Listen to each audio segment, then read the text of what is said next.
क्या आप बता सकते हैं कि बिदात किसे कहते हैं?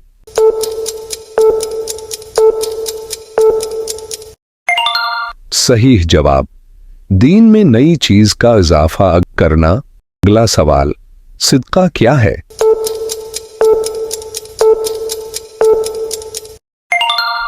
सही जवाब, अल्लाह की रिजा के लिए माल खर्च करना। अगला सवाल, गैबत क्या है?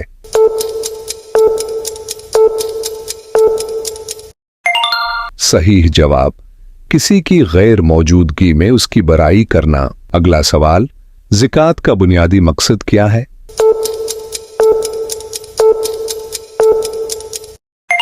सही जवाब, फुकरा की मदद करना। अगला सवाल, मस्जिद अक्सा कहां वाक़िअ है?